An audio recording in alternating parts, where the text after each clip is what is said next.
you kind of have to draw people in so that they can, so it kind of like evokes their own, journey or their own psyche and their own imagination. Absolutely. So I think you grabbed that. I mean, I was hooked right away.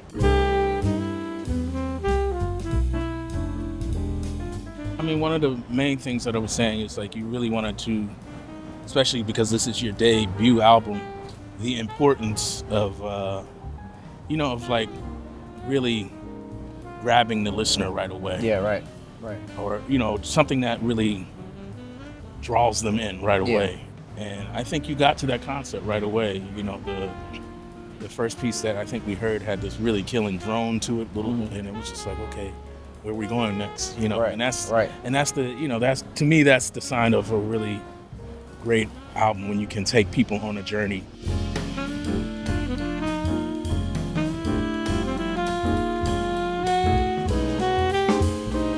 The other thing that I really dug about the record is that, you're a young man, so to have a record that's that mature, man, you know what I mean?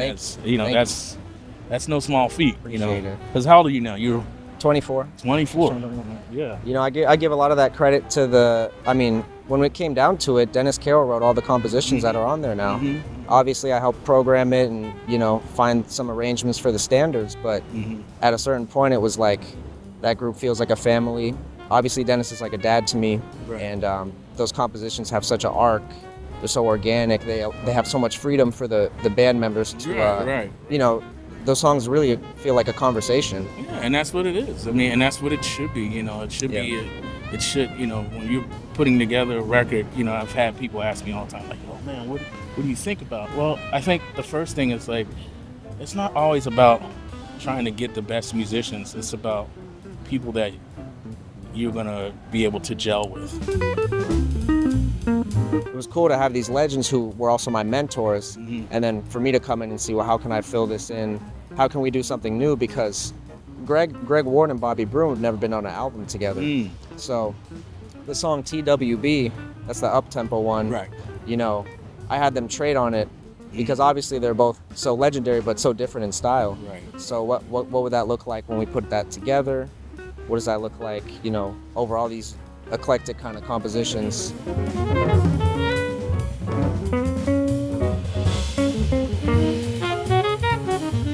Oh yeah, this is. Yeah. They bring that Chicago stuff, so it's it has that vibe, which is great. Right. It's amazing.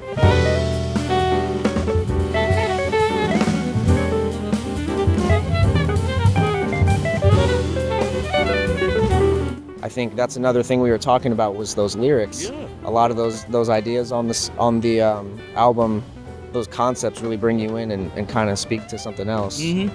I know you use lyrics in your projects a little bit. On this new project, I have Bilal, one of my closest and dearest friends. We grew up together in Philly. He literally lived right around the corner from my parents' place in Philly. So, so of course that's family there. But there's also something about having, words or lyrics on a record too. To me, that's another way you draw people in. They can, it's one thing with the titles, but when they can actually hear the lyrics or whatever to the titles that you pick, I think it also gives them a whole nother perspective. Yeah. Because a mother's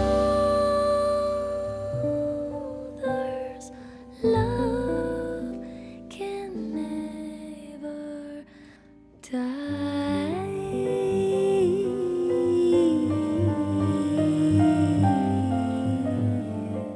The album has a lot to do with mothers and family, loss, seeing those loved ones that may have gone in nature or what have you. Right. That's something that this album was for me. I mean, I wasn't always thinking just about playing good music or playing the right notes. I was trying to, captivate my story into these sounds, into these songs. Like Next Time, that's the one you said had hit you right there, and you gave me the idea to put that as the first track. And I feel like nobody's doing that, just starting off slow like that. No, something a little darker. To me, that's I don't know. To me, I like doing that sometimes. Yep. Because it just really like, a lot of the last few records that I've put out all kind of start with like a slow drum solo or something like that. Absolutely. Because it's like I want to I want people to kind of like, again, like I want to draw them in, and I want them to see how things unfold. And I think, sometimes I think when you sometimes hit them so fast and they don't really have time for their ears to adjust. But when you can kind of like slowly guide them in there, I feel like gives them a whole different perspective. And I think, by doing that, by putting that tune first, I think that really, like I said, earlier, I think it will really like, you'll get them locked in right away. 100%. I mean, that's what we talk about. Artist has to have his convictions, and we've got to have our convictions. That I think that really is a piece that has a spiritual component that could say. I mean, for me, it says, look, a lot of people on the record have lost loved ones. My story is its own. Like, it's a song I think about my biological mom in. I know we talked about that. That I haven't seen her since I was 9 years old, but that we can actually connect through this song, and that you can. The lyrics show, that someone you lost. I mean, in Dennis's perspective, with his story, that he finds that in the Morning Star. Right. I think that's a beautiful arrival to that theme. And for me, it's like, with my biological mom, my father, you might not have them immediately in your life, but that through music, through art, through life, you can still have those connections. True. And I think what was very special, when you told me that that your mom actually got to hear it, what I mean? Right. After not seeing her for so long. And she actually, you sent it to her and she actually got to hear it. And then, the text that you sent me, that she sent you, was just so beautiful. Because it was like, she really got it right away. Like, like this is how I felt. And then she replied how that made her feel, which is just, man, that's everything. Right. That's like, that's what we try. That's what we strive for as musicians, to try to, especially if you're an instrumentalist, like you're trying to connect with people, through song, sometimes without words. So, I mean, that particular song does have words, but it's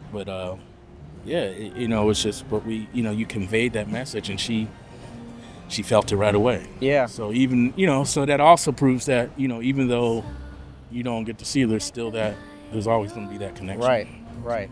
I mean, that was amazing to me to see that it could have that profound effect. That's a connection I was curious about, and it might not show up in the way I want the rest of my life, and that's okay. Right. I have another amazing mom that raised me all by herself, but she did a wonderful job. The cover on the Love, she doesn't know this yet, but the cover is going to be a photo of me as a baby and her. Oh, really? So I'm going to put it out on Mother's Day and dedicate it to her. So, she's been so helpful with my music and everything. But just to see that we can have those effects on people, I think makes it all worth it. This is not an easy project, and it was emotional for everybody there. But it was still worth it. It is. And we've talked about this. I feel like as musicians, I say this all the time, we're here to serve the music. We're in the service industry. Right. So we try to, whatever the music is asking of us, that's what we try to strive to convey. And you've done that, man. So thank you, man. I'm very proud of yourself, man. You've been a big inspiration. you are the guy. Man, you're too kind. Well, thank you. And can't wait to hear.